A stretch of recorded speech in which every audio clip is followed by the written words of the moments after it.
alam seperti batu bara di Indonesia masih menjadi yang utama untuk memperoleh energi listrik. Selain jadi opsi murah untuk menyalakan pembangkit listrik, batu bara kerap disebut berjasa menggenjot penerimaan negara bukan pajak (PNBP) dan menutup defisit neraca perdagangan akut. Selain itu, tentu saja, ia mendongkrak dan melanggengkan kekayaan para taipan. Para konglomerat pemilik bisnis batu bara punya jaringan dan pengaruh kuat di pemerintahan. Maka, jangan heran, rencana membatasi produksi batu bara nasional menjadi maksimum 400 juta ton mulai 2019 batal begitu saja. Larangan ekspor batu bara sepanjang Januari tahun 2022 pun bisa dicabut dalam rentang 2 minggu setelah diumumkan. Pemerintahan Jokowi boleh sok galak di awal, tapi ujung-ujungnya toh meladeni pula kemauan para oligark batu bara.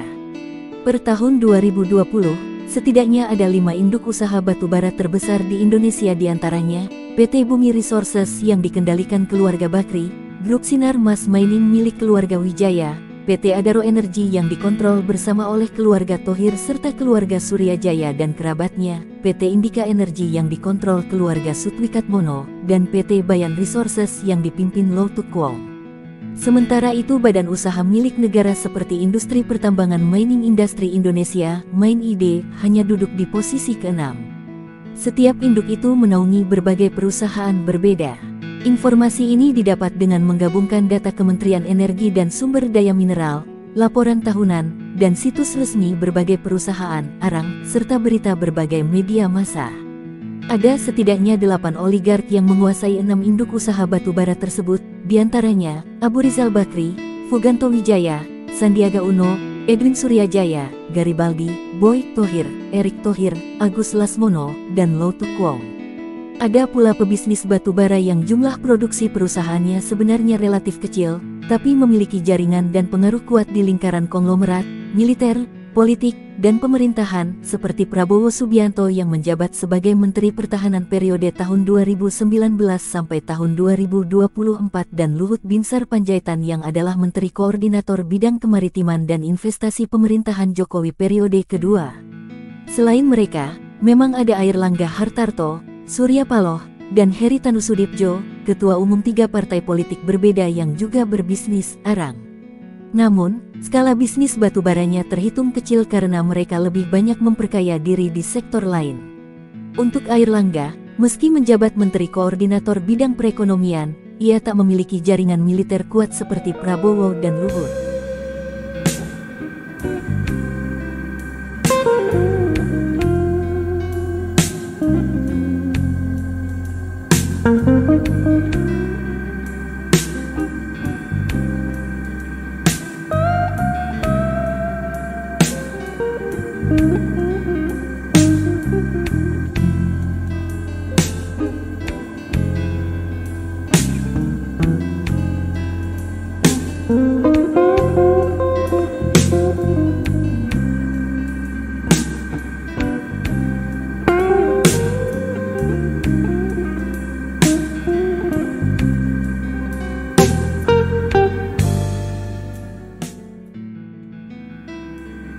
The sky is crying.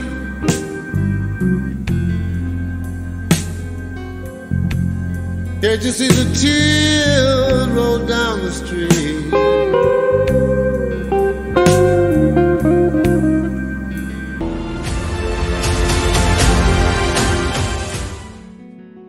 Batu bara telah lama jadi objek pemuas nafsu penguasa di Indonesia. Sebelum Indonesia merdeka, pemerintah kolonial Belanda pertama kali mengeruk batu bara di Palaran, Kalimantan Timur, pada 1861, setelahnya mulai menambang di Ombilin, Sumatera Barat, pada 1892. Pulau Kalimantan dan Sumatera memang supermarket batu bara. Per 2020, cadangan batu bara Kalimantan dan Sumatera masing-masing menyentuh 25,84 miliar ton dan 12,96 miliar ton. Selain itu, Kalimantan memiliki sumber daya batubara sebesar 88,31 miliar ton dan Sumatera punya 55,08 miliar ton. Untuk diketahui, sumber daya mesti dikaji lebih lanjut sebelum statusnya naik menjadi cadangan yang layak ditambang. Pada 1976, Presiden otoriter Soeharto menerbitkan instruksi untuk memprioritaskan rehabilitasi sarana kerja tambang dan peningkatan produksi batubara nasional. Saat itu, permintaan batubara dunia meningkat.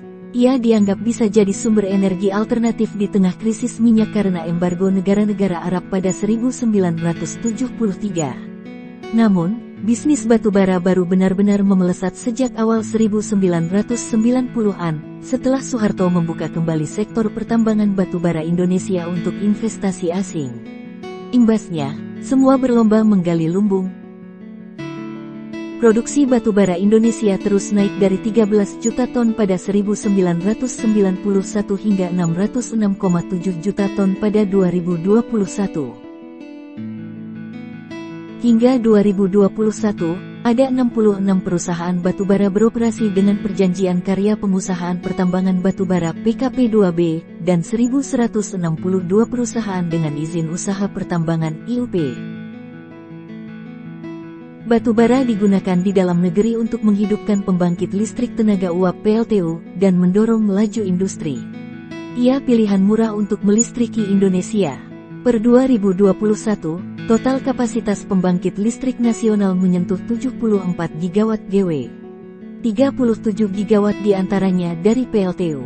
Butuh sekiranya 113 juta ton batubara untuk menghidupkan seluruh PLTU itu. Bila menggunakan perhitungan Badan Administrasi Informasi Energi (EIA) Amerika Serikat, setiap juta ton batubara yang dibakar bisa menghasilkan emisi hingga 3,17 juta ton CO2. Maka, tambahan emisi Indonesia pada 2021 dari PLTU saja dapat mencapai 358 juta ton CO2. Pembakaran batubara di PLTU memancarkan sejumlah polutan dan bahan kimia berbahaya. Merujuk studi Universitas Harvard dan Greenpeace pada 2015, kematian dini akibat PLTU di Indonesia mencapai sekitar 6.500 jiwa per tahun. Angkanya bisa meningkat jadi 15.700 jiwa per tahun seiring pembangunan berbagai PLTU baru. Tak hanya itu, batubara telah mengancam lingkungan dan kesehatan sejak tahap eksploitasi. Misalnya Muara Enim, kabupaten dengan cadangan batubara terbesar di Sumatera Selatan, yang jadi lokasi operasi dan kantor pusat BUMN Batubara PT Bukit Asam. Di sana, penggalian batubara bikin sungai tercemar. Banjir dan longsor rutin menyapa. Kawasan hutan menyusut, lahan-lahan pertanian dan perkebunan menciut. Konflik lahan sudah biasa, tambang ilegal di mana-mana. Kesehatan warganya buruk. Namun, dengan segala mudarat yang dibawanya, kenapa batubara masih jadi primadona di Indonesia? Berikut beberapa pengendali dan pemegang beberapa perusahaan yang beroperasi di sektor batubara di Indonesia.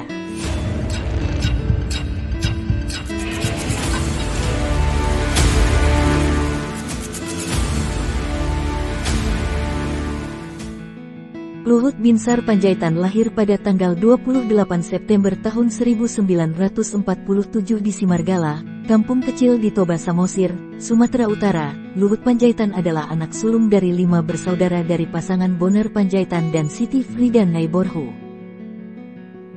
Bonar, ayahnya, adalah mantan tentara yang banting setir jadi sopir bas antar kota antar provinsi akap. Saat Luhut berusia 3 tahun, Bonar memboyong keluarganya ke Rumbai di Pekanbaru, Riau. Di sana, peruntungannya berubah. Bonar bekerja di Caltex, entitas patungan yang didirikan 2 perusahaan minyak asal Amerika Serikat, Texaco dan Chevron. Keduanya melebur jadi satu pada 2001. Perusahaan itu lalu menyekolahkan Bonar di Universitas Cornell, Amerika Serikat. Luhut lantas masuk sekolah rakyat Caltex yang berisi anak-anak pegawai Caltex, kini dikenal PT Chevron Pacific Indonesia. Karena sering berkelahi, Luhut dikirim orang tuanya ke Bandung, Jawa Barat, untuk bersekolah di SMAK Penabur. Di sana, ia jadi salah satu pendiri Kesatuan Aksi Pelajar Indonesia (KAPI), dan terlibat gerakan menentang Partai Komunis Indonesia (PKI), dan pemerintahan Soekarno. Luhut masuk ke Akademi Angkatan Bersenjata Republik Indonesia (AKABRI) di Magelang, Jawa Tengah, pada 1967, dan lulus 3 tahun berselang sebagai lulusan terbaik Matra Darat. Ia kemudian memulai kariernya di ABRI, kini disebut Tentara Nasional Indonesia (TNI) pada 1970. Bersama Prabowo Subianto, juniornya di ABRI, Luhut dikirim ke Jerman Barat untuk belajar operasi khusus kontra terorisme. Luhut masuk tim pengamanan Presiden Soeharto saat bepergian ke luar negeri pada tahun 1978 sampai tahun 1988. Ia pun dipercaya memegang sejumlah jabatan tinggi, termasuk Komandan Pusat Pendidikan Pasukan Khusus pada 1993 dan Komandan Pusat Kesenjataan Infanteri Angkatan Darat pada tahun 1996 sampai tahun 1997. Terakhir, ia jadi Komandan Komando Pendidikan dan Latihan Angkatan Darat pada tahun 1997 sampai tahun 1998. Ia pensiun pada 1999 dengan pangkat Letnan Jenderal. Pada awal era reformasi, Presiden Baharudin Jusuf Habibie menunjuk Luhut jadi Duta Besar Indonesia untuk Singapura. Presiden selanjutnya, Abdurrahman Wahid alias Gus Dur, mengangkat Luhut jadi Menteri Perindustrian dan Perdagangan. Jabatan ini ia pegang setahun hingga Gus Dur lengser pada 2001. Setelahnya, Luhut cuti dari pemerintahan. Ia mulai mengembangkan bisnis pribadi, salah satunya mendirikan PT Toba Sejahtera pada 2004 dengan dukungan konglomerat Abu Rizal Bakri. Perusahaan ini jadi induk bagi sejumlah anak usaha yang bergerak di berbagai sektor, dari energi, pertambangan, perkebunan, hingga properti. Penambang batu bara di bawah Toba Sejahtera adalah PT Kutai Energi dan PT TBS Energi Utama, dulu PT Toba Bara Sejahtera. Per 2020, Toba Sejahtera menguasai konsesi batubara seluas 14.019 hektare di Kalimantan Timur dengan total produksi 5,5 juta ton melalui dua anak usaha tersebut. Angka itu relatif kecil dibandingkan para raksasa, semacam PT Bumi Resources milik keluarga Bakri yang mengeruk 81,1 juta ton batubara pada 2020. Namun, yang patut diperhatikan dari Luhut adalah pengaruh besarnya di pemerintahan dan relasinya dengan para konglomerat. Luhut dekat dengan Presiden Joko Widodo sejak yang terakhir masih jadi wali kota Surakarta, Jawa Tengah. Saat itu, keduanya mendirikan usaha bersama dengan bendera PT Rakabu Sejahtera. Perusahaan ini mengolah kayu dan mengekspor hasil jadinya. Hingga kini, Toba Sejahtera milik Luhut masih jadi pemegang saham terbesar di Rakabu Sejahtera.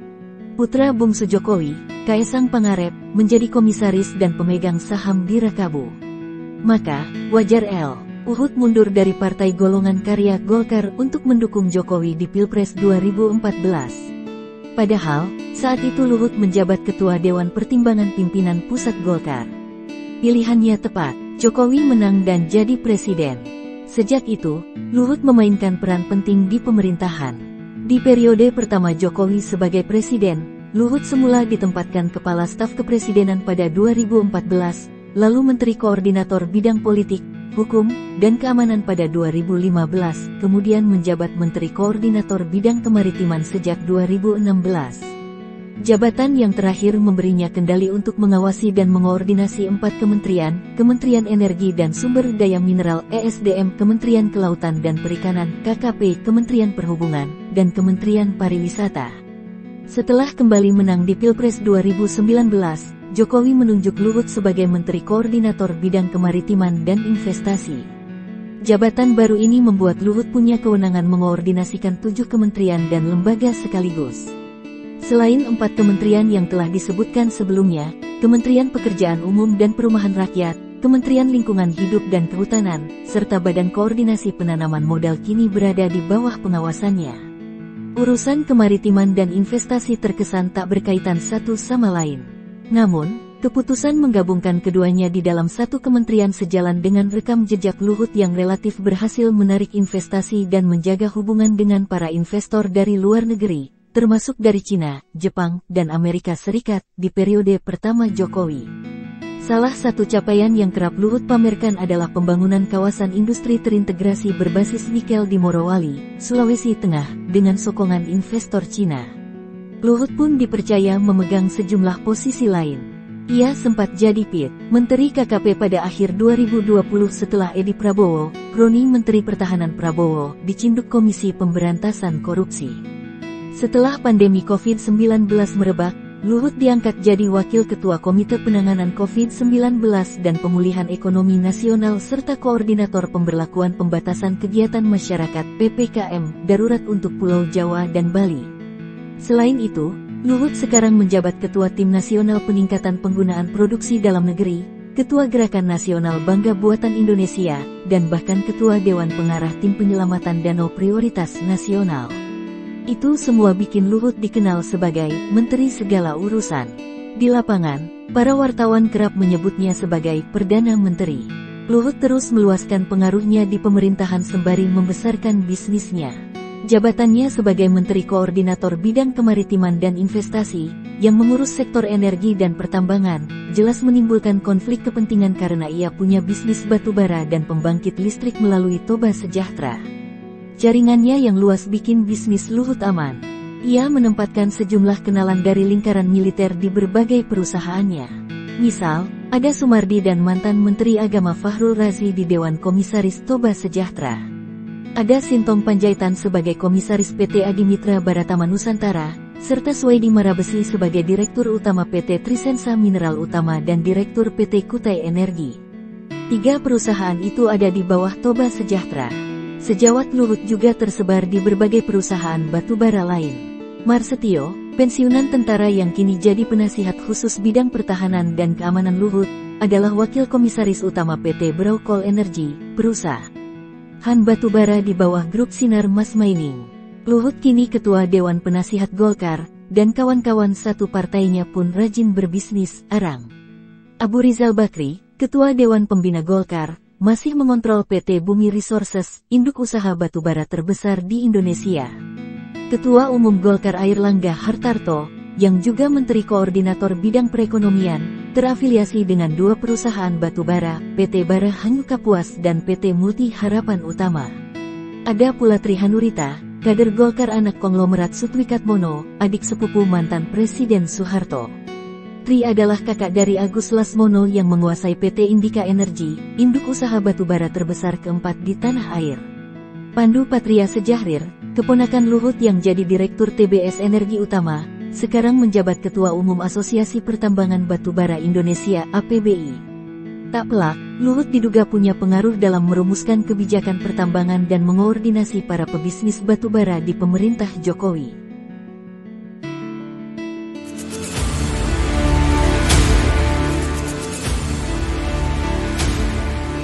Abu Rizal Bakri lahir di Jakarta pada tanggal 15 November tahun 1946. Abu Rizal Bakri atau biasa disapa Ical adalah anak sulung Ahmad Bakri, pendiri kerajaan bisnis Grup Bakri.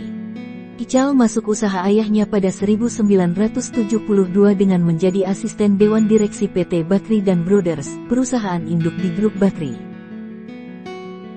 Pada 1992, Ical jadi Komisaris Utama Grup Bakri, jabatan yang lantas ia lepas pada 2004 setelah menjabat Menteri Koordinator Bidang Perekonomian di era pemerintahan Presiden Susilo Bambang Yudhoyono.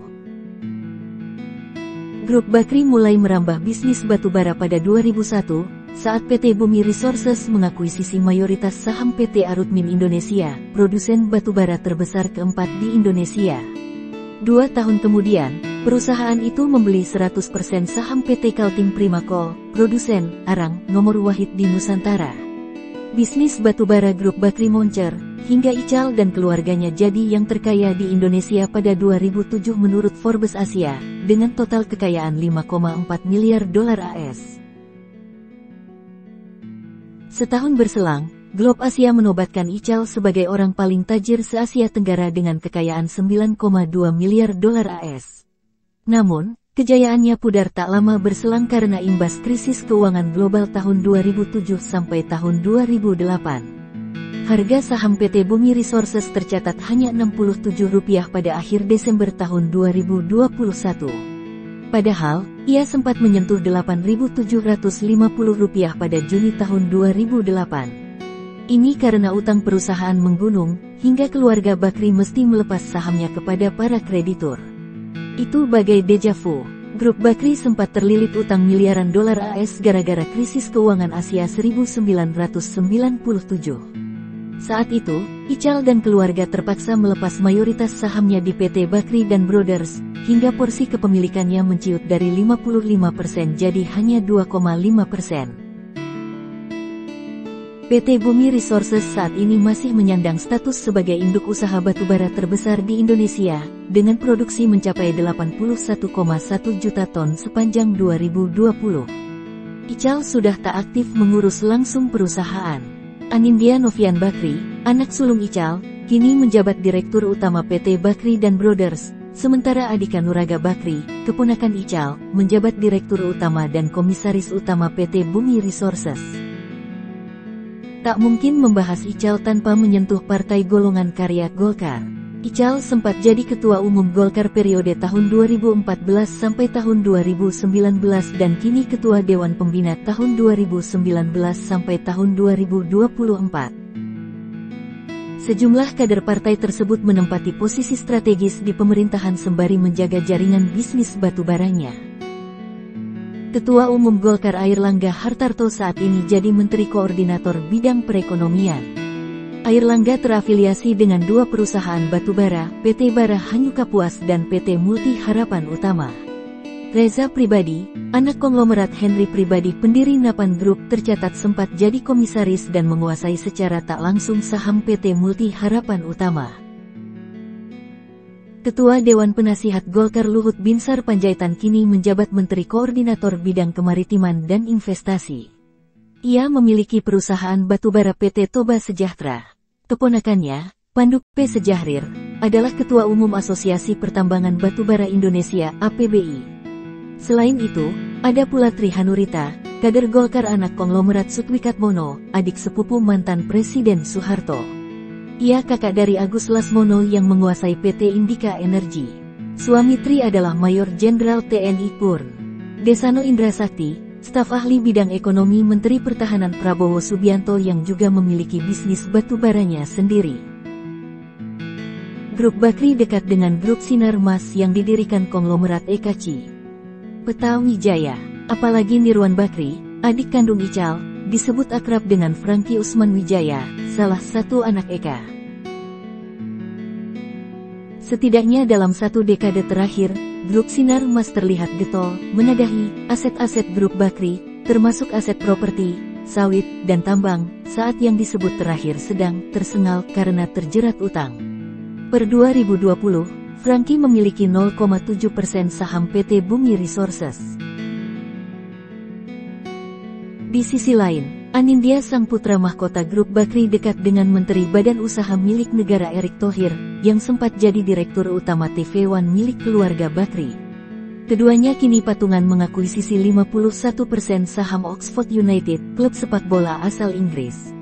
Sosok lain yang berhubungan baik dengan keluarga Bakri adalah Rosan Ruslani, mantan Ketua Kamar Dagang dan Industri Kadin Indonesia yang belum lama ini ditunjuk Presiden Jokowi jadi Duta Besar Indonesia untuk Amerika Serikat dan Komisaris Utama PT Bumi Resources.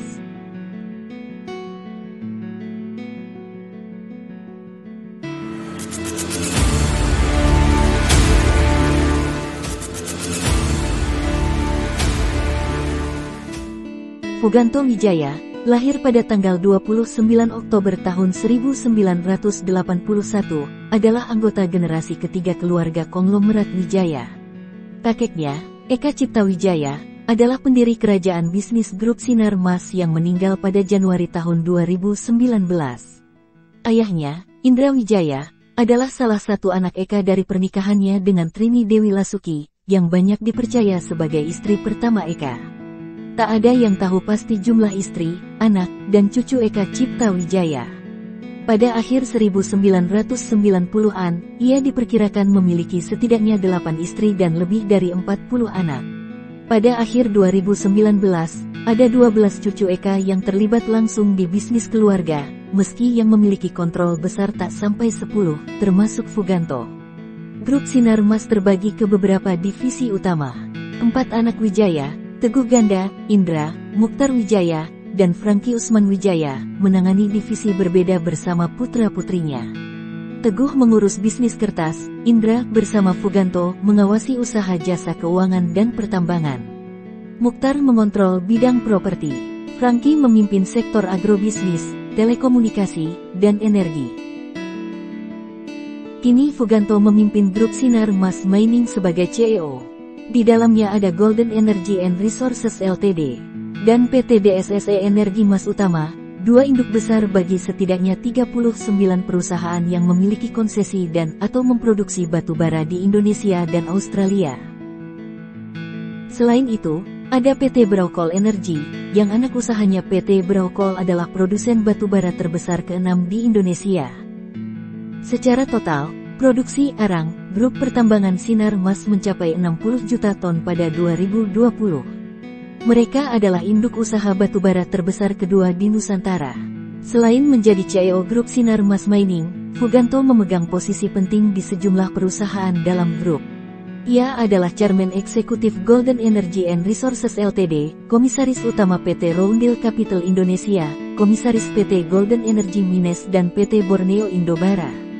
Ia juga sempat menjadi Direktur Utama PT Braukol Energy Agustus tahun 2015 Juni tahun 2021. Batubara di masa depan akan jadi seperti perkebunan kayu bagi kami saat ini, sumber bahan baku untuk produk-produk bernilai tambah, kata Fuganto pada Agustus tahun 2015, tak lama setelah grup Sinar Mas mengakuisisi Asia Resource Minerals PLC, pemilik PT Braukol Energy.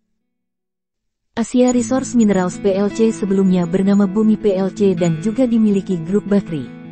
Keluarga Bakri sepakat menjual 23,8% sahamnya kepada konglomerat Samintan pada Juli tahun 2013.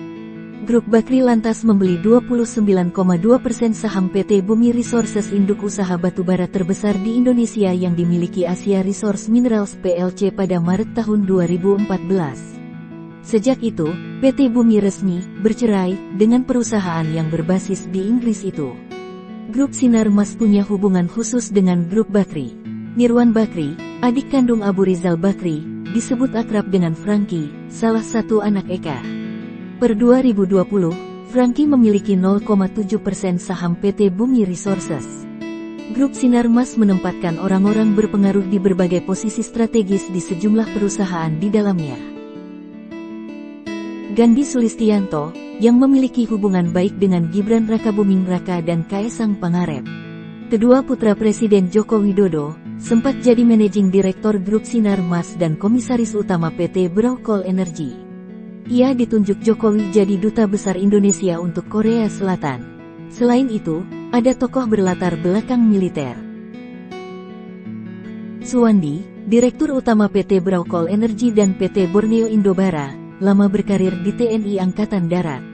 Pangkat terakhirnya Mayor Jenderal. Marsetio, Wakil Komisaris Utama PT Braukol NEK, Y, adalah Kepala Staf TNI Angkatan Laut periode tahun 2012 sampai tahun 2015 dengan pangkat terakhir Laksamana. Marsetio saat ini penasihat khusus bidang pertahanan dan keamanan Menteri Koordinator Bidang Kemaritiman dan Investasi Luhut Binsar Panjaitan. Di jajaran Dewan Komisaris PT Braukol Energy juga terdapat mantan Wakil Jaksa Agung Darmono dan Deswandi Agusman, yang dekat dengan Ketua Umum Partai Golongan Karya dan Menteri Koordinator Bidang Perekonomian Airlangga Hartarto.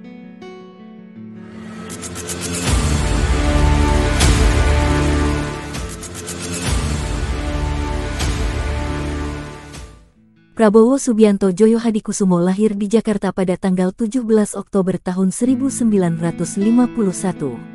Ia anak ketiga dari 4 bersaudara dari pasangan Sumitro Joyo Hadikusumo dan Dora Marisigar. Sumitro, ayah Prabowo, adalah ekonom termasyhur yang sempat jadi Menteri Perindustrian dan Perdagangan serta Menteri Keuangan di era Presiden Soekarno. Setelah dituduh korupsi tanpa alasan jelas dan terlibat dalam pembentukan Pemerintahan Revolusioner Republik Indonesia PRRI untuk melawan Soekarno, Sumitro mengasingkan diri ke luar negeri selama 10 tahun. Karena itu, Prabowo menghabiskan masa kecil dan remajanya di sejumlah negara berbeda. Ia sempat bersekolah di Hong Kong, Malaysia, Swiss, dan Inggris.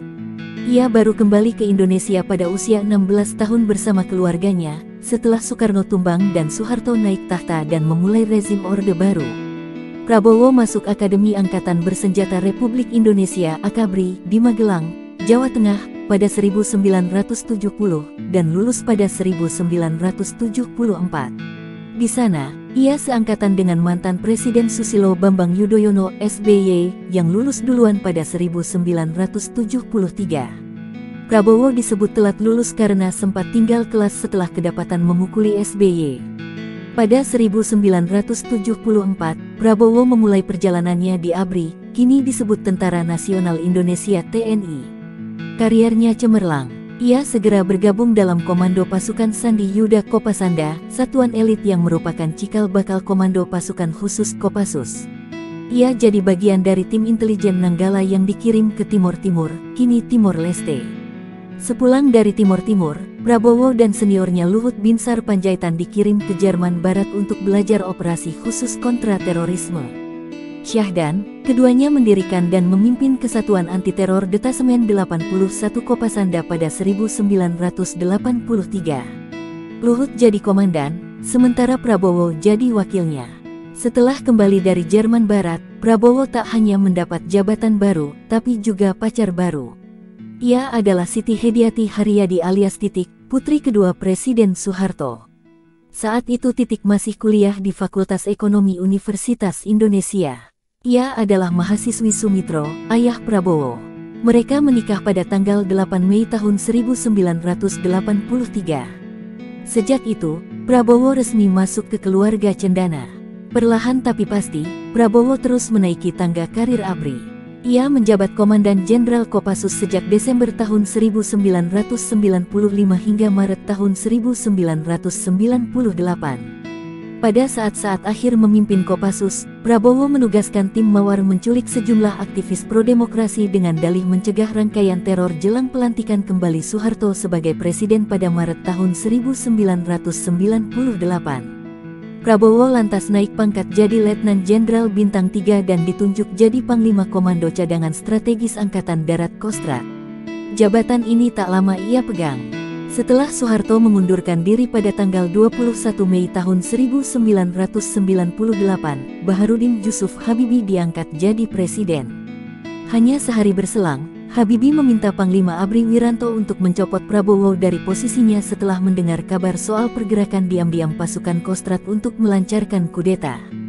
Prabowo kemudian dimutasi jadi Komandan Sekolah Staf dan Komando ABRI, sebelum diberhentikan dari dinas militer pada Agustus tahun 1998 sebagai konsekuensi atas penculikan aktivis yang dilakukan tim Mawar. Setelah karir militernya berantakan, Prabowo memutuskan pergi dari Indonesia.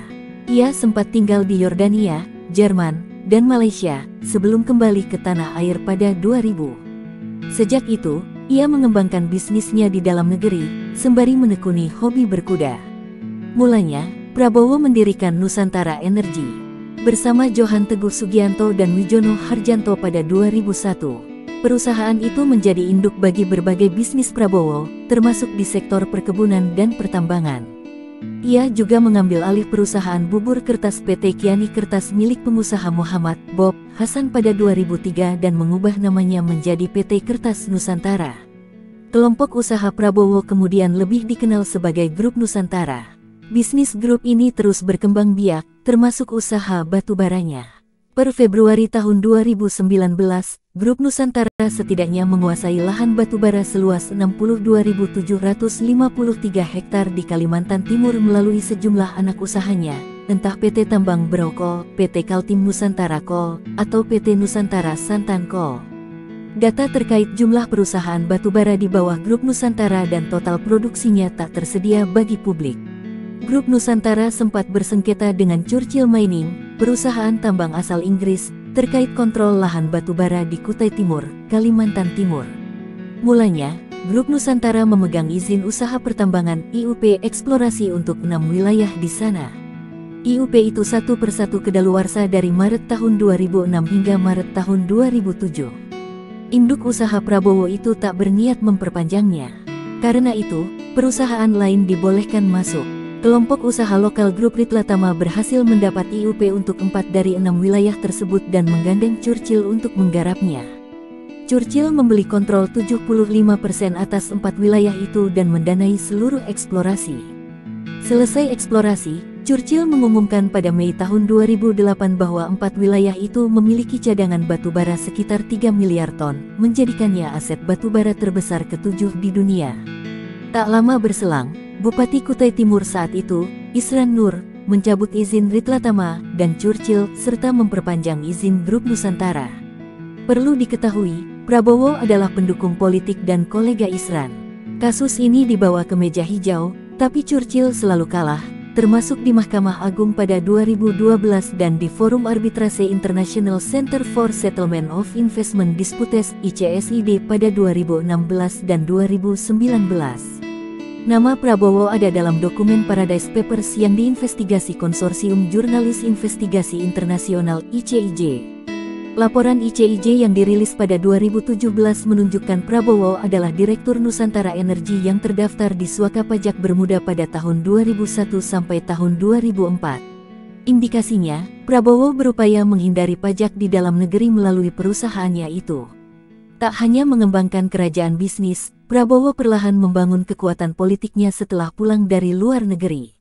Ia mengikuti konvensi calon presiden Partai Golongan Karya Golkar jelang Pilpres 2004, tapi kalah di putaran pertama. Ia mendirikan Partai Gerakan Indonesia Raya Gerindra pada 2008, lalu maju sebagai calon wakil presiden mendampingi Megawati Soekarnoputri di Pilpres 2009. Mereka kalah. Prabowo lalu maju sebagai calon presiden pada Pilpres 2014 dan 2019, masing-masing dengan didampingi Hatta Rajasa dan Sandiaga Uno. Ia kalah lagi di dua kesempatan itu. Namun, Presiden Joko Widodo tetap memberinya jatah.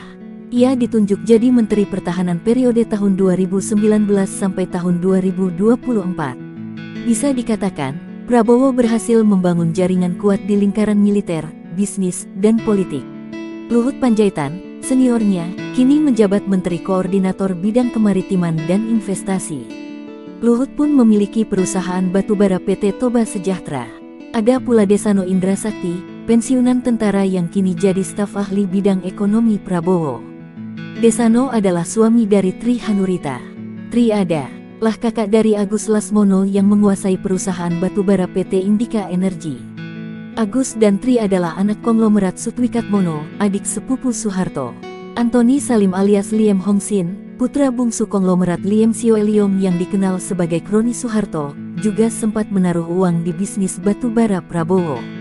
Pada Juli tahun 2010, Anthony membeli 60% saham PT Nusantara Energindo Coal, anak grup Nusantara yang menguasai 6 konsesi batubara kontroversial di Kutai Timur.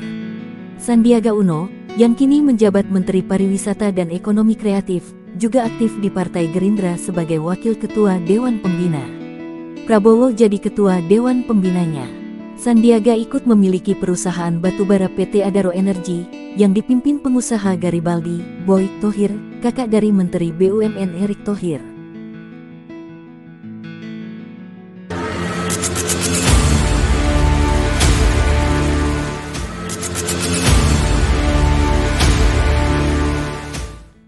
Edwin Suryajaya lahir di Jakarta pada tanggal 17 Juli tahun 1949 dari pasangan William Suryajaya dan Lili Anwar.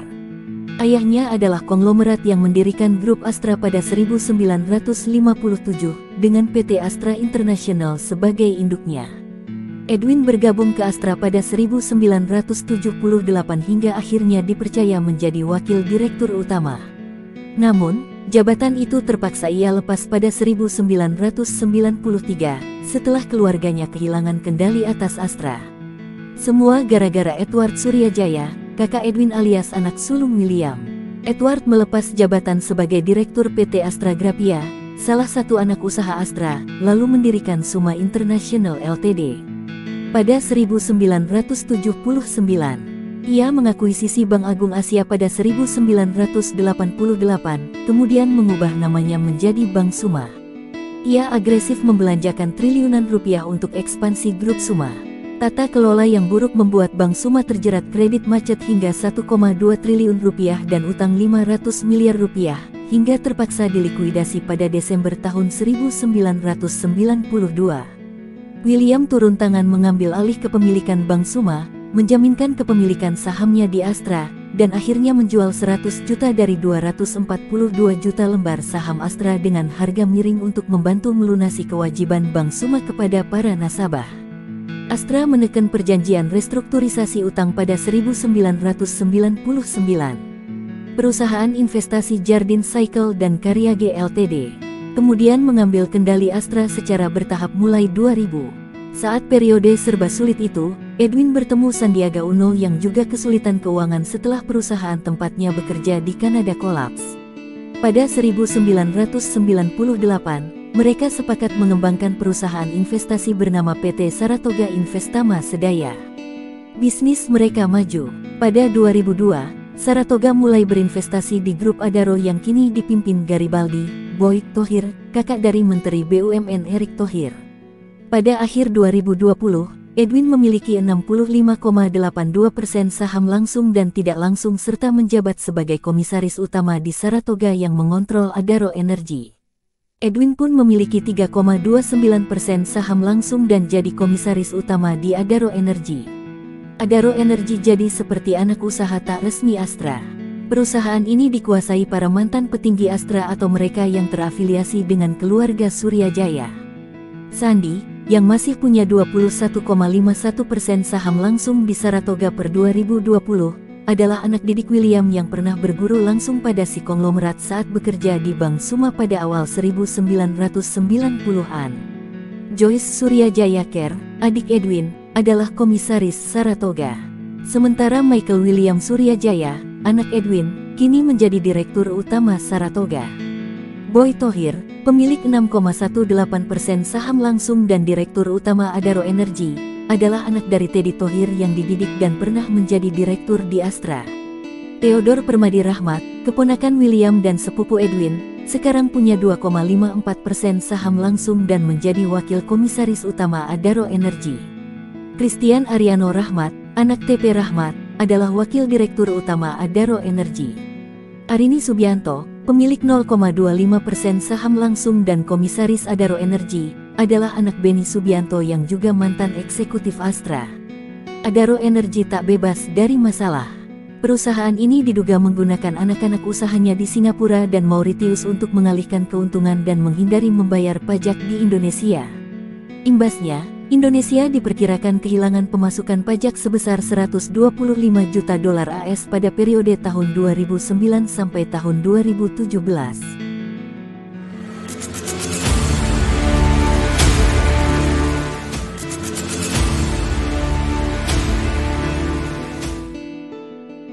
Erick Thohir lahir di Jakarta pada tanggal 30 Mei tahun 1970. Erick Thohir adalah anak ketiga dari pasangan Teddy Thohir dan Etna Thohir. Erick menyelesaikan studi S2 Administrasi Bisnis di Amerika Serikat pada 1993. Setahun berselang, setelah pulang ke Indonesia, ia mendirikan grup Mahaka bersama 3 sahabatnya yang sama-sama bersekolah di negeri Paman Sam, Muhammad Lutfi, Wisnu Wardana, dan Heri Zulnardi. Lutfi, yang sekarang jadi Menteri Perdagangan, saat itu diberi tugas sebagai CEO Grup Mahaka. Mulanya, Grup Mahaka bergerak di sektor pertambangan batu kapur, material yang dapat menghasilkan kalsium oksida. Anak usahanya, PT Mahaka Industri Perdana MIP, menjalin kerjasama dengan penambang emas dan tembaga PT Freeport Indonesia untuk operasi dan pemeliharaan pabrik kalsium oksida di wilayah tambang Grasberg di Mimika, Papua. Saat ini, MIP telah diambil alih perusahaan batubara PT Indika Energy, yang sebagian sahamnya dimiliki keluarga konglomerat Wiwoho Basuki Cokronegoro, mertua Wisnu Wardana. Seiring waktu, bisnis grup Mahaka meluas hingga merambah sektor olahraga dan media. Pada 2001, ia mengakuisisi PT Abdi Bangsa, pemilik harian Republika yang sedang kesulitan keuangan. Erick diangkat jadi direktur utama Abdi Bangsa, yang kemudian berubah nama jadi PT Mahaka Media pada 2010. Perusahaan itu kini mengendalikan sejumlah media. Selain Republika, ada pula Harian Indonesia, Golf Digest Indonesia, Jak TV, serta Radio Prambors dan Gen FM. Memanfaatkan koneksi ayahnya, Erick sempat berguru kepada Jakob Utama, pendiri grup Kompas, dan Dahlan Iskan, pendiri Jawa Pos, untuk menjalankan bisnis medianya. Pada 2007, Erik bekerja sama dengan Anindya Novian Bakri dan Rosan Ruslani untuk mengakuisisi stasiun televisi LaTV, yang kemudian berganti nama jadi Tefone. Anindya adalah anak sulung dan penerus kerajaan bisnis keluarga Abu Rizal Bakri, yang saat itu telah memiliki stasiun televisi ANTV. Sementara itu, Rosan adalah orang dekat keluarga Bakri yang sekarang jadi komisaris utama perusahaan batubara PT Bumi Resources. Saat ini Tefone, ANTV, dan media daring viva.co.id berada di bawah naungan PT Visi Media Asia, yang dikendalikan keluarga Bakri. Erik sempat jadi direktur utama Tefone, direktur utama ANTV, dan komisaris utama Visi Media Asia. Meski sibuk mengembangkan gurita bisnis media, Erik tak melupakan cinta lamanya, bola basket. Ia mengambil alih klub lokal Satria Muda pada 1998 dan membeli sebagian saham klub Amerika Serikat Philadelphia 76ers pada 2011. Ia sempat jadi Ketua Umum Persatuan Bola Basket Seluruh Indonesia tahun 2006 sampai tahun 2010 dan Presiden Asosiasi Bola Basket Asia Tenggara tahun 2006 sampai tahun 2014. Selain bola basket, Erik menjajal peruntungan di sepak bola. Ia pernah jadi pemegang saham klub lokal Persib Bandung dan Persis Solo, klub Amerika Serikat DC United, dan klub Italia Inter Milan. Erik dan Anindya pun kini dalam proses mengakuisisi mayoritas saham klub Inggris Oxford United. Singkatnya, Erik adalah taipan media dan investor grup olahraga. Media penting untuk membentuk dan menjaga opini publik, sementara dunia olahraga menawarkan basis pendukung yang tak terhitung jumlahnya. Setelah Erik sukses jadi ketua panitia pelaksana Asian Games 2018, namanya melambung cepat. Itu jadi momentum baginya untuk terjun total ke politik. Presiden Jokowi mengangkat Erick Thohir sebagai Menteri Badan Usaha Milik Negara periode tahun 2019 sampai tahun 2024. Dengan begitu, ia mengawasi seluruh BUMN dan bisa menempatkan orang-orang yang ia percaya melalui skema bongkar pasar. Direksi itu mencakup Mining Industry Indonesia, MIND, induk bagi sejumlah perusahaan tambang milik pemerintah. Penambang batubara utama di bawah MIND adalah PT Bukit Asam. Selain itu, PT Timah dan PT Aneka Tambang juga memiliki usaha batubara berskala relatif kecil. Total, produksi batubara MIND mencapai 25,15 juta ton pada 2020. Pada Desember tahun 2021, misalnya, Erik membongkar direksi MIND dan anak-anak usahanya. Kocok ulang jabatan ini dimulai dari Direktur Utama MIND yang semula dijabat Orias Petrus Mudak diganti Hendy Priyosantoso yang sebelumnya Direktur Utama PT Semen Indonesia. Lalu, pergantian Direktur Utama PT Timah dari M. Riza Pahlevi Tabrani ke Ahmad Ardianto, Direktur Keuangan dari M. Krisna Syarif ke Wibisono, Direktur Sumber Daya Manusia dari Muhammad Rizky ke Yenita, Direktur Pengembangan Usaha Alwin Albar diganti Purwoko. Pada jajaran komisaris, PT Timah memberhentikan Rudi Suhendar. Kemudian, perseroan menambah anggota komisaris yang terdiri dari Yudo Dwinanda Priyadi dan Denny Praditya. Setelah jadi menteri, Erick Thohir melepas jabatannya di berbagai perusahaan. Namun, jaringannya kemana-mana, termasuk di bisnis batubara. Anindya, teman lamanya, mengontrol Bumi Resources. Boy, kakaknya, memimpin Adaro Energy. Wisnu dan Arsyad Rashid, dua kawan mainnya saat bersekolah di Amerika Serikat, mengendalikan Indika Energy. Tiga perusahaan tersebut adalah induk usaha batubara terbesar pertama, ketiga, dan keempat di Indonesia per 2020.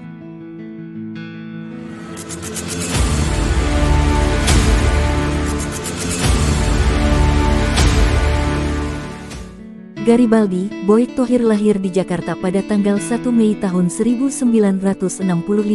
Garibaldi Thohir adalah anak kedua dari pasangan Teddy Thohir dan Etna Thohir.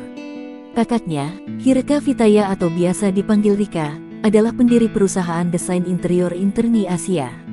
Sementara adiknya, Erick Thohir, adalah pendiri grup Mahaka yang menjalankan bisnis media dan hiburan. Teddy pernah bekerja di Union Carbide, perusahaan kimia asal Amerika Serikat. Ia mundur dari sana setelah diajak Like Rani Imanto bergabung ke PT Astra International, perusahaan yang didirikan William Suryajaya pada 1957. Ini bisa terjadi karena kedekatan hubungan antara Etna dan Like, istri Theodore Permadi Rahmat, keponakan William. Teddy berhasil menaiki tangga perusahaan hingga menjadi direktur dan pemegang saham Astra. Setelahnya, Teddy mendirikan perusahaan sendiri dengan nama PT Trinugraha Thohir, yang kini bergerak di sejumlah sektor, termasuk properti, otomotif, dan telekomunikasi. Hubungan erat keluarga Thohir dan Suryajaya kemudian memengaruhi karir Boy Thohir. Awal 1990-an, setelah menyelesaikan S2 di Amerika Serikat, Boy menjajal bisnis properti. Ia sempat berniat membangun apartemen di kawasan Casablanca, Jakarta. Namun, di tengah jalan, kebutuhan lahan dan biaya pembebasannya membengkak. Boy tak sanggup. Setelah berdiskusi dengan ayahnya, Boy memutuskan tetap membeli lahan di sana dan segera menjualnya kembali ke Astra, yang saat itu ingin mengembangkan bisnis properti. Boy akhirnya hanya jadi calo tanah. Pada 1992, Boy bermitra dengan pengusaha Australia dan masuk ke bisnis batubara untuk pertama kali dengan kendaraan PT Allied Indo Coal. Mereka mengeruk arang di Sawah Lunto, Sumatera Barat. Selewat 5 tahun, mitranya kabur. Warga yang lahannya digunakan untuk area pertambangan pun menggugat perusahaan. Boy terpaksa mengganti rugi. Tak kapok, Boy bermitra dengan TP Rahmat, keponakan William yang sempat jadi CEO Astra, dan kembali bermain batubara di Kalimantan Selatan pada awal 2000-an melalui PT Padangbara Sukses Makmur. Perusahaan ini bagian dari grup Triputra yang didirikan TP Rahmat pada 1998. Selain itu, Boy bekerja sama dengan pengusaha Abdussamad Sulaiman, pendiri grup Hasnur, untuk menggali batubara di Kalimantan Selatan melalui PT Bumi Rantau Energi. Padangbara lalu bekerja sama dengan PT Adaro Indonesia untuk melakukan pencampuran batubara dan menyesuaikan kualitas produk yang dijual. Ini terjadi setelah PT Saratoga Investama Sedaya mengambil alih 40% saham Adaro Indonesia dari PT Asminco Bara Utama yang dikendalikan konglomerat Sukanto Tanoto pada 2002. Pendiri Saratoga adalah Edwin Suryajaya, anak dari William si pendiri grup Astra, dan Sandiaga Uno, yang juga pernah jadi anak didik William dan dekat dengan keluarga Suryajaya. Boy lalu menginisiasi reuni keluarga Astra. Ia mendekati TP Rahmat, Edwin, Sandi, dan Beni Subianto yang mantan eksekutif Astra. Mereka membentuk konsorsium, yang pada 2005 mengakuisisi 40,8% saham Adaro Indonesia lainnya dari New Hope, perusahaan batubara asal Australia. PT Padang Karunia milik Boy dan TP Rahmat lalu berubah nama jadi PT Adaro Energi dan menjadi induk dari Adaro Indonesia. Pada 2008, Adaro Energi mencatatkan sahamnya di Bursa Efek Indonesia. Per 2020, ia adalah induk usaha batubara terbesar ketiga di Indonesia, dengan produksi tahunan 54,53 juta ton dari tambang-tambang di Indonesia dan Australia. Boy kini menjabat sebagai Direktur Utama Adaro Energi. Per 2020, ia memiliki 6,18% saham langsung di perusahaan. Ia juga pemegang saham terbesar di PT Adaro Strategic Investment, yang mengontrol 43,91% saham Adaro Energi. Selain itu, Boy adalah komisaris utama di Bumi Rantau Energi milik grup Hasnur dan komisaris independen PT Aplikasi Karya Anak Bangsa alias Gojek, yang didirikan Menteri Pendidikan, Kebudayaan, Riset dan Teknologi Nadiem Makarim. Erick Thohir, adik Boy, adalah Menteri BUMN yang mengontrol mining industri Indonesia, MIND, induk sejumlah perusahaan tambang milik pemerintah. Penambang batubara utama di bawah MIND adalah PT Bukit Asam. Selain itu, PT Timah dan PT Aneka Tambang Antam juga memiliki usaha batubara berskala relatif kecil. Total, produksi batubara MIND mencapai 25,15 juta ton pada 2020. Boy berhasil membangun jaringan penting, tak hanya di kalangan sesama konglomerat, tapi di lingkaran elit penguasa. Ia akrab dengan AM Hendro Priyono, mantan Kepala Badan Intelijen Negara yang dekat dengan Ketua Umum Partai Demokrasi Indonesia Perjuangan (PDIP), Megawati Soekarnoputri. Hendro Priyono sempat menjadi komisaris utama PT Merdeka Copper Gold, yang dimiliki pula oleh Saratoga dan Boy.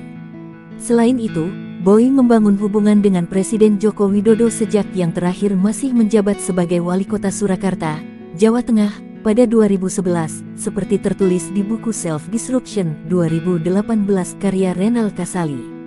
Setelah Jokowi jadi Gubernur DKI Jakarta pada 2012, Boy sempat berbagi cerita kepada Jokowi soal bisnisnya, salah satunya terkait pembangunan pembangkit listrik tenaga uap PLTU di Batang, Jawa Tengah. Proyek itu dikerjakan PT Bimasena Power Indonesia, entitas patungan yang didirikan PT Adaro Power, anak usaha Adaro Energy, bersama dua perusahaan Jepang, Electric Power Development Co. J-Power, dan Itochu Corporation. Proyek ini mangkrak karena masalah pembebasan lahan. Beberapa bulan setelah Jokowi dilantik presiden pada Oktober tahun 2014, Boy dipanggil ke Istana Negara. Ia curhat lagi soal PLTU Batang. Setelahnya, ia jadi rajin bolak-balik ke sana, entah sendirian atau bersama rekan investor dari Jepang. Jokowi memantau ketat proyek tersebut. Dalam setahun, urusan pembebasan lahan tuntas.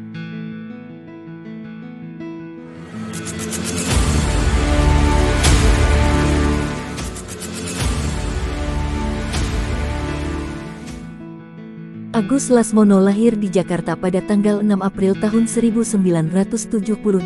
Agus adalah anak bungsu pasangan Sutwikatmono, biasa disapa Dwi, dan Sri Sulastri. Dwi adalah adik sepupu Soeharto, mantan presiden otoriter yang memimpin Indonesia sejak 1966 hingga 1998. Di era Orde Baru itu, Dwi bersama para kroni Soeharto berhasil membangun kerajaan bisnis besar berasas koncoisme.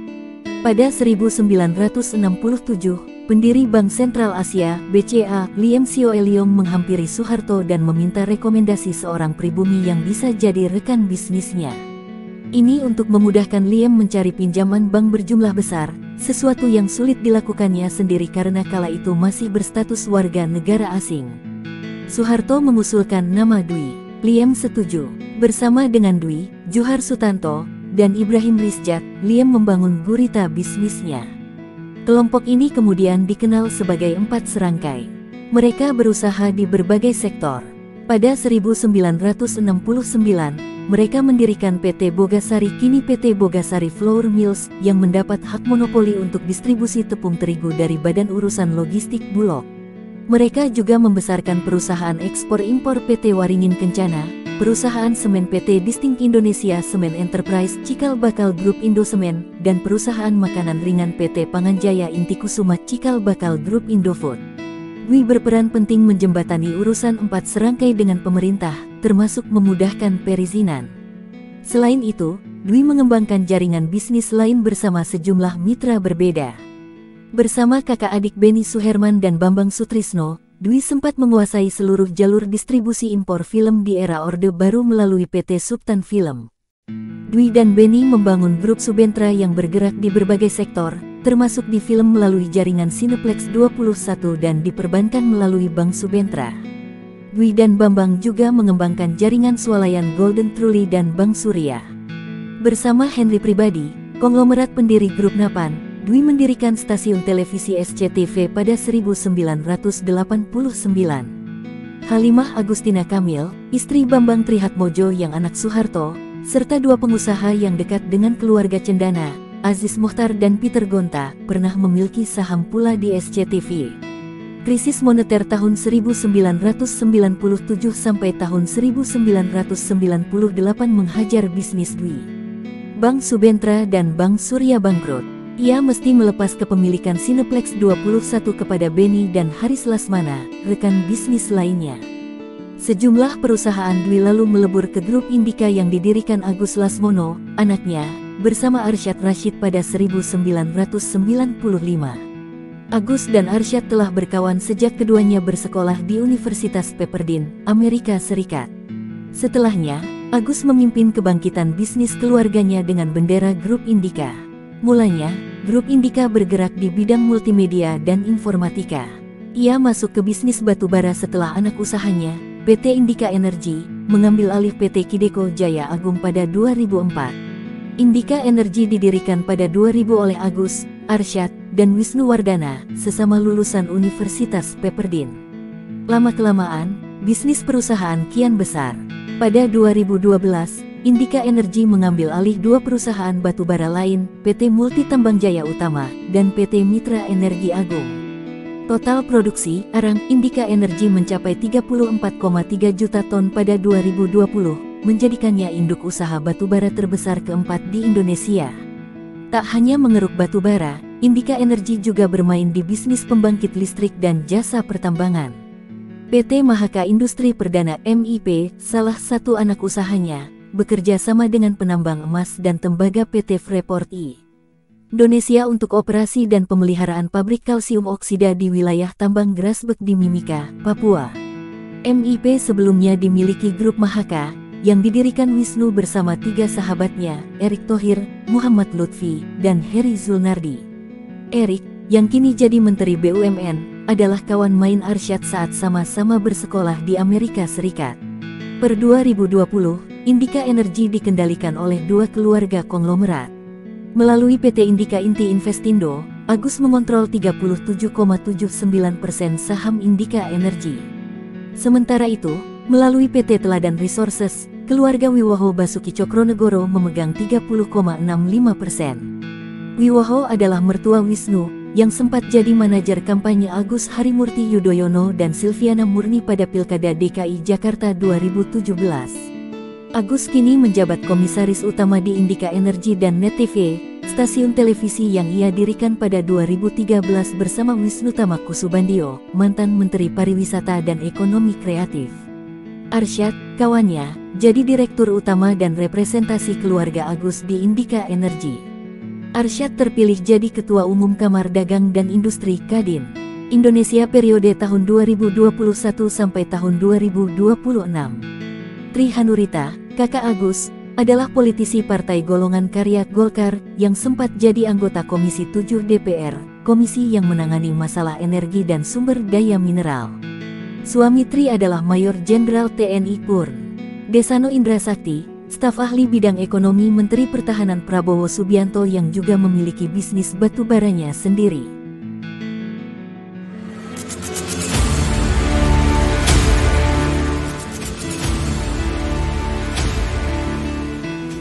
Sandiaga Uno lahir di Riau pada tanggal 28 Juni tahun 1969.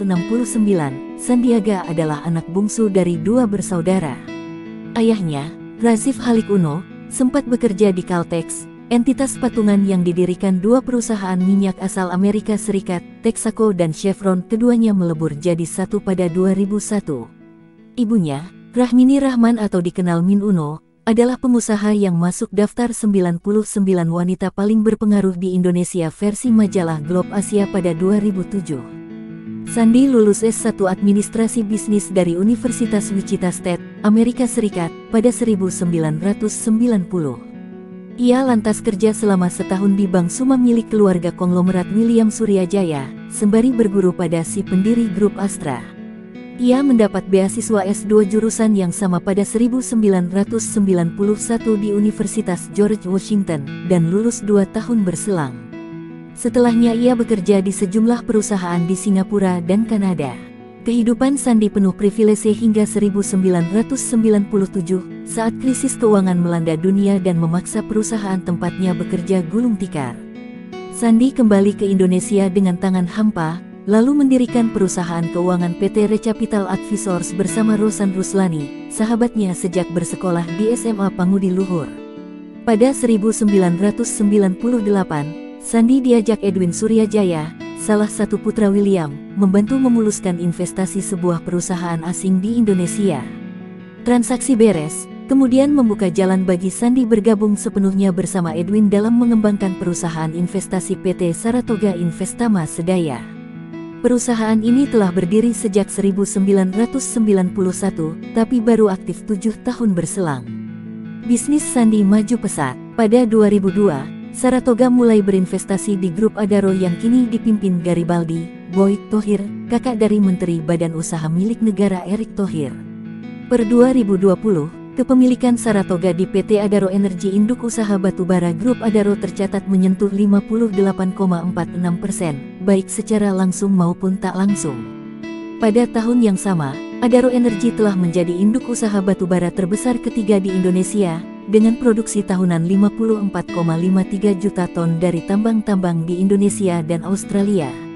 Sandi sempat menjadi Direktur Utama Saratoga dan Direktur Adaro Energi. Namun, ia melepas dua jabatan itu tak lama setelah bergabung dengan Partai Gerakan Indonesia Raya Gerindra pimpinan Prabowo Subianto pada April tahun 2015. Per 2020, Sandi masih punya 21,51% saham langsung di Saratoga. Kakaknya, Indra Cahya Uno, adalah komisaris di sana. Sementara itu partner lamanya, Edwin, memiliki 65,82% saham langsung dan tidak langsung serta menjabat sebagai komisaris utama di Saratoga. Edwin jadi komisaris utama di Adaro Energy. Di sisi lain, Recapital mengakuisisi perusahaan batubara PT Braucol Energy (BCE) pada tanggal 30 Desember tahun 2009. Selewat 12 hari, anak usaha BCE, PT Braucol BC, menjalin kerjasama dengan Velodrome Worldwide yang berdomisili di Seychelles, negara suaka pajak di Samudra Hindia. BC sepakat membayar $2 juta AS per bulan untuk jasa konsultasi bisnis dan operasional yang diberikan Velodrome, tanpa penjelasan lebih mendetail terkait jasa itu. Total, BC membayar $48 juta AS pada periode tahun 2011 sampai tahun 2012, sebelum memutuskan untuk menyudahi kerjasama.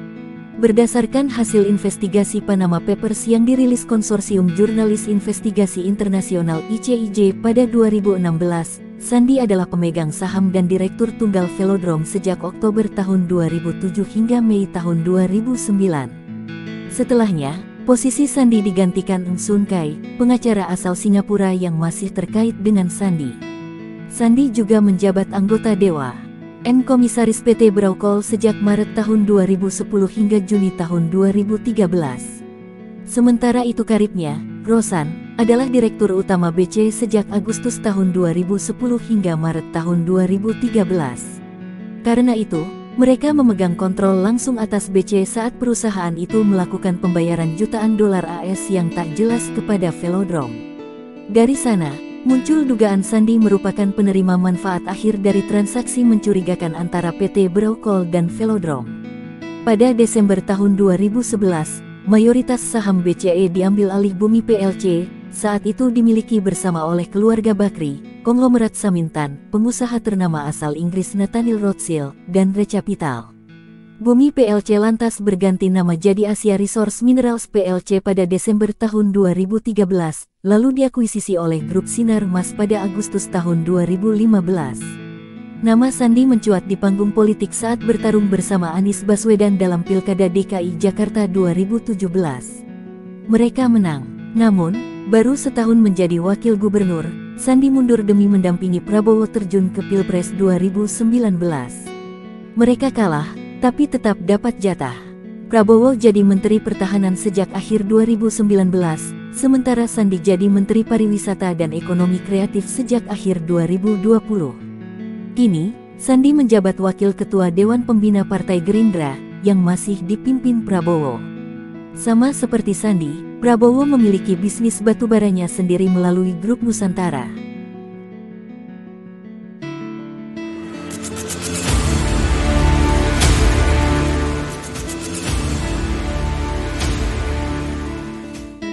Lau Tuk Wong lahir di Singapura pada tanggal 17 April tahun 1948. Lau Tuk Wong sempat bekerja di perusahaan konstruksi ayahnya, sebelum merantau ke Indonesia pada usia 24 tahun. Perjalanan bisnisnya di Indonesia dimulai pada 1973 dengan mendirikan PT Jaya Sumpiles Indonesia (JSI), kontraktor pekerjaan tanah dan konstruksi sipil. Lau mulai masuk ke bisnis batubara pada 1988, saat JSI pertama kali mendapat kontrak untuk menambang batubara. Titik balik karir Lau terjadi pada 1998, atau 6 tahun setelah ia resmi jadi warga negara Indonesia. Tahun itu, ia resmi mengakuisisi PT Gunungbayan Pratama Coal, yang menguasai konsesi batubara seluas puluhan ribu hektare di Kalimantan Timur, dan PT Dermaga Perkasa Pratama, operator terminal batubara di provinsi yang sama.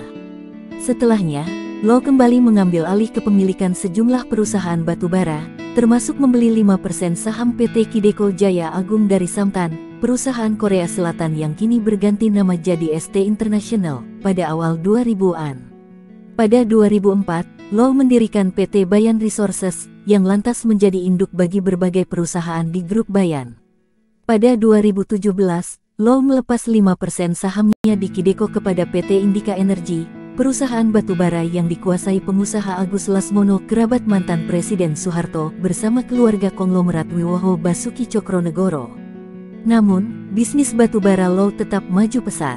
Per 2020, total produksi arang Bayan Resources menyentuh 30,2 juta ton, menjadikannya induk usaha batubara terbesar kelima di Indonesia. Saat ini Low memiliki 55,2% saham dan menjabat sebagai Direktur Utama Bayan Resources. Low juga masih menjalin relasi dengan Kideko melalui perusahaan jasa pertambangan PT Samindo Resources. Kideko adalah klien terbesar Samindo. Samindo dikontrak untuk mengelola tambang batubara Kideko di Kalimantan Timur. Low punya 14,18% saham Samindo. Sementara ST International, yang masih memiliki 9% saham Kideko, mengendalikan 59,03% saham Samindo. Perjalanan bisnis Low tak bebas hambatan. Ia sempat menghadapi sejumlah gugatan. Haji Asri, mantan pemilik Gunung Bayan, sempat menggugat Low dan Bayan Resources pada 2008 karena menganggap akuisisi pada 1998 terjadi dalam situasi penuh tekanan. Low pun disebut belum melunasi seluruh pembayaran. Namun, hakim memutuskan Low tak bersalah. Selain itu, Taipan Sukamto Sia melayangkan somasi kepada Low pada Juli tahun 2008, sebulan sebelum Bayan Resources mencatatkan saham di Bursa Efek Indonesia. Menurut Sukamto, Low pernah berjanji memberikan 50% saham Bayan Resources untuk membalas jasa Sukamto yang meminjamkan uang kepada Low untuk memulai bisnis batubaranya pada pertengahan 1990-an. Kasus ini dibawa ke Pengadilan Tinggi Singapura, yang kemudian menolak gugatan Sukamto pada 2012. Bahkan Sukamto diwajibkan membayar 132,3 juta dolar Singapura kepada Low pada 2015 karena dianggap telah melakukan pencemaran nama baik sesaat sebelum Bayan Resources melantai di bursa. Sejak 2011, White Energy, perusahaan Australia, juga menuntut Bayan Resources karena perusahaan Low itu dianggap melanggar kewajiban pembiayaan dan pasokan batubara terkait usaha patungan PT Kaltim Supacoal. Hingga kini, kasus tersebut belum jelas ujungnya.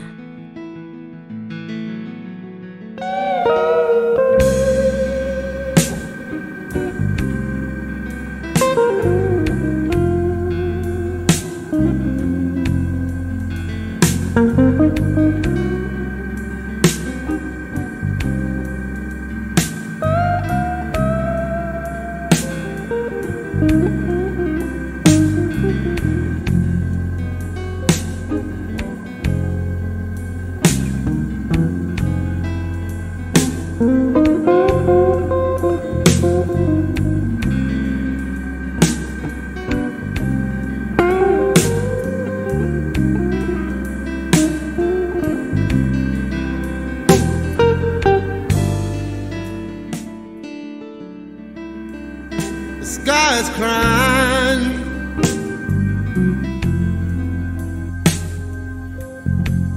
Can't you see the tears roll down the street?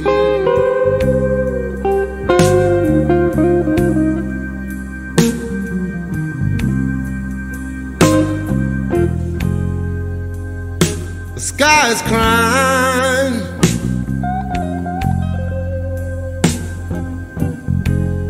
Can't you see the tears roll down the street?